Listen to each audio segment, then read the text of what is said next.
अस्सलाम वालेकुम दोस्तों, मेरा नाम है असीम शफकत और आप देख रहे हैं हंसी टीवी।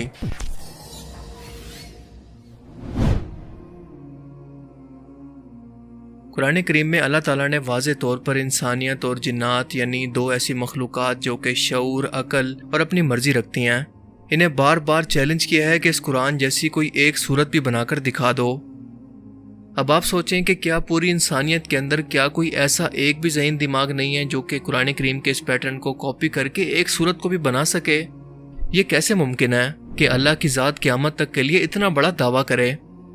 और ये चैलेंज अल्लाह ने एक बार नहीं बल्कि बार बार कुरान करीम के अंदर इस तरह से बयान किया है कि सूरह अल बकरा की आयत 23 और 24 के अंदर अल्लाह पाक मुशरिकीन मक्का को मुखातिब करके फरमाता है, और अगर तुमको इस किताब कुरान में जो कि हमने अपने बंदे मोहम्मद सल्लल्लाहु अलैहि वसल्लम अरबी पर नाजिल फरमाई कुछ शक है तो इसी तरह की एक सूरत तुम भी बना लो और अल्लाह के सिवा जो तुम्हारे मददगार हो इनको भी बुला लो अगर तुम सच्चे हो। अल्लाह के सिवा मददगारों का लफ्ज़ आपने ख़ास तौर पर अपने ज़हन में रखना है, जिसे हम आगे चलकर डिस्कस करेंगे।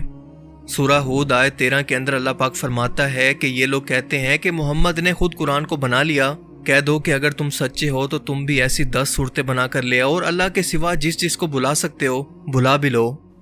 सूरह इसरा आयत 88 के अंदर फरमाता है कि कह दो कि अगर इंसान और जिन इस बात पर जमा हो जाएं कि इस कुरान जैसा कोई कलाम बना लाएं तो इस जैसा कोई कलाम नहीं ला सकेंगे, फिर चाहे वो एक दूसरे की मदद भी क्यों ना कर लें। फिर सूरह यूनुस आयत 38 के अंदर अल्लाह पाक फरमाता है कि क्या ये लोग कहते हैं कि पैगंबर ने इस कुरान को अपनी तरफ से खुद बना लिया।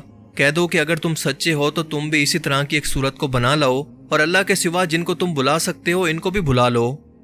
अल्लाह ताला बार बार इंसानों को ये चैलेंज इसलिए कर रहे हैं कि वो इंसानों की ज़हनी काबिलियत की हद को अच्छी तरह से जानता है कि इंसान चाहे आसमान की बुलंदियों, खला की गहराइयों, समंदर की तहों में सफ़र करने के साथ साथ मसनूई ज़ियानत को भी ईजाद क्यों ना कर ले, बस ये एक काम इसके लिए बिल्कुल नामुमकिन ही रहेगा, जिसका इकरार इस वक्त दुनिया में सबसे मशहूर artificial intelligence language model chat GPT ने खुद भी किया है कि मैंने चैट जीपीटी से यह सवाल किया कि क्या वो कुरान करीम जैसी कोई एक सूरत को भी बना सकता है।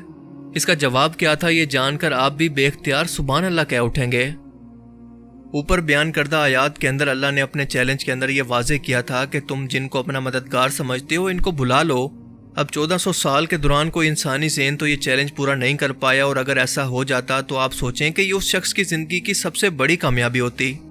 अब बात आती है उस मदद पर जो कि इस वक्त इंसानों के लिए सबसे बड़ी मददगार है, यानी टेक्नोलॉजी। और कुरान क्योंकि लिंग्विस्टिक ज़बान के लिहाज से भी एक मौजज़ा है, लिहाजा एडवांस लैंग्वेज मॉडल को जब इसे कॉपी करने के लिए कहा जाए तो इसका जवाब कुछ ऐसा होता है कि एक आर्टिफिशियल इंटेलिजेंस मॉडल होने के नाते मैं सिर्फ कुरान पाक के स्टाइल को कॉपी कर सकता हूँ, मगर कुरान करीम क्योंकि अल्लाह की तरफ से नाजिल किए हुए अल्फाज हैं जिनकी इस्लाम में एक यूनिक हैसियत है, मैं जितनी भी कोशिश कर लूँ मगर कुरान करीम के अलहामी तौर पर नाजिल हुए अल्फाज का मुकाबला नहीं कर सकता। सुबहान अल्लाह। इंसान तो इंसान, इसके अलावा जिन और हत्ता के मशीन भी इस कुरान की इनफरादियत, अल्फाज के चुनाव और इल्म के सामने बेबस है। लेकिन चैट जीपीटी का मजीद कहना था कि मैं सिर्फ मिसाल के लिए अपनी तरफ से एक सूरत आपको बनाकर दिखाता हूँ जो कि असल में कुरान पाक नहीं है, बस पूरे कुरान पाक को पढ़कर ये मेरी इमेजिनेशन है। और इस सूरत का नाम इसने रखा सूरह अन-नुराया, यानी रोशनी वाली आंखें। और ये आयत कुछ इस तरह से थी कि हिदायत की रोशनी आसमान से नाजिल होती है, दिलों को अक्ल और हकीकत से रोशन करती है। अल्लाह की बातें सबसे ऊपर मौजूद चमकती हुई रोशनी है जो कि गहरी रातों के अंदर भटकने वालों को हिदायत देती है। इस किताब के अंदर साफ निशानियां हैं इन लोगों के लिए जो कि इल्म हासिल करना चाहते हैं। अब आप ज़रा गौर करते जाएं कि ये तमाम आयात कुरान करीम की आयात से कितना मिलती जुलती हैं। इसने मजीद आगे लिखा कि यह हिदायत की राहों को वाज़े करती है ऐसे लोगों के लिए जो साफ दिल वाले हैं और सही अकीदे की तलाश में हैं। ऐ मोमिनो, रोशनी को हासिल कर लो और इसकी इताअत करो कि ये रोशनी तुम्हें सुकून और बरकत की ज़िंदगी की तरफ ले जाती है। जहालत की तारीकी से खुद को महफूज रखो, अल्लाह की रोशनी को बदलने की कोशिश ना करो। वो आसमानों और ज़मीन का पैदा करने वाला है और दिल की हर बात को जानने वाला है। इसकी रहमत और इसकी मोहब्बत हर शय को घेरे हुए है। इसकी हिदायत को कबूल करो वरना तुम डगमगा कर गिर जाओगे।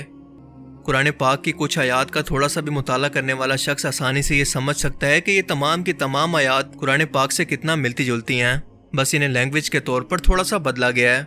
यानी ये सब कुछ कुरान करीम के अंदर मौजूद आयात और इनके पैटर्न को सामने रखकर कॉपी करके एक मिसाल के तौर पर बयान किया गया है। इसके अंदर चैट जीपीटी का खुद से अपना क्रिएट किया हुआ कुछ भी नहीं है।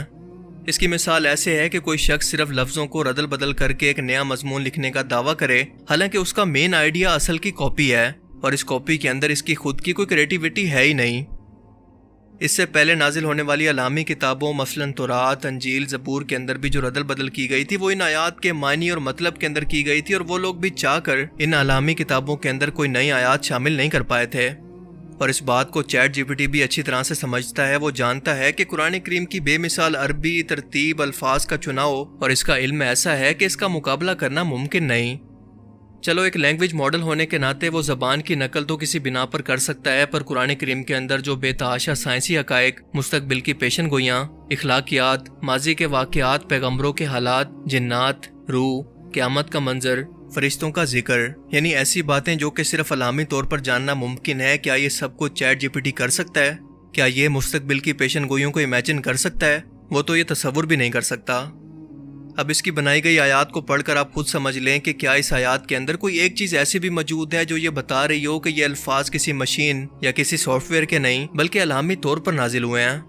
یہ لینگویج ماڈل کیا کوئی سائنسی حقائق، کوئی پیشن گوئیاں یا اخلاقیات اپنی طرف سے بیان کر سکتا ہے؟ جبکہ ہم سبھی لوگ جانتے ہیں کہ قرآن کریم کے اندر 1000 سے بھی زیادہ آیات سائنٹیفک حقائق کو بیان کرتی ہیں، اور یہی تو اللہ کا دعویٰ ہے کہ بلا لو ان سب کو بھی جو کہ تمہارے مددگار ہیں، وہ بھی قرآن کریم کے اس معجزے کے سامنے کچھ نہیں کر سکتے۔ اور سب سے بڑھ کر اس قرآن پاک کا بالکل اپنی اصلی حالت کے اندر محفوظ ہونا اس کا سب سے بڑا معجزہ ہے، جو کہ اس سے پہلے کسی علامی کتاب کو یہ اعزاز کے طور پر نہیں ملا۔ یاد رہے کہ قرآن پاک رسول اللہ صلی اللہ علیہ وآلہ وسلم پر علامی طور پر نازل ہوا، آپ پڑھنا لکھنا نہیں جانتے تھے، اور یہ اس قرآن کے سچا ہونے کا ثبوت ہے، کیونکہ اگر ایسا ہوتا تو کافر یہ کہتے کہ دیکھو محمد صلی اللہ علیہ وآلہ وسلم نے خود سے پرانی علامی کتابوں کو پڑھ کر قرآن کریم کو خود سے لکھ دیا، اس قرآن کو خود سے علامی کتاب بنا دیا۔ اسی حکمت کی وجہ سے اللہ پاک نے آپ کو پڑھنا لکھنا نہیں سکھایا، بلکہ جب بھی قرآن پاک نازل ہوتا تو آپ اسے کاتب وحی کو لکھوا دیا کرتے اور اس کی تلاوت فرماتے تاکہ صحابہ کرام اس کو یاد کر لیں۔ اگر آج کے ٹائم کے اندر بھی کوئی شخص یہ کہے کہ قرآن پاک محمد صلی اللہ علیہ وآلہ وسلم نے نعوذ باللہ خود سے لکھ کر اسے علامی کتاب کا نام دیا، تو اس بیچارے کی عقل کا صرف ماتم ہی کیا جا سکتا ہے۔ اللہ تعالیٰ ہمیں سمجھنے کی اور نیک عمل کرنے کی توفیق عطا فرمائے، آمین۔ مجھے امید ہے کہ آج کی اس ویڈیو سے آپ کو بہت کچھ نیا جاننے کو ملا ہوگا اور یہ ویڈیو آپ کو پسند آیا ہوگا۔ اگر یہ ویڈیو آپ کو اچھا لگا تو اسے لائک کیجئے، اور اب میں ملوں گا آپ سے ایک ایسی ہی نئی انٹرسٹنگ ویڈیو میں۔ تب تک کے لیے اپنا بہت سا خیال رکھیے گا۔ Thanks for watching this video. اللہ حافظ۔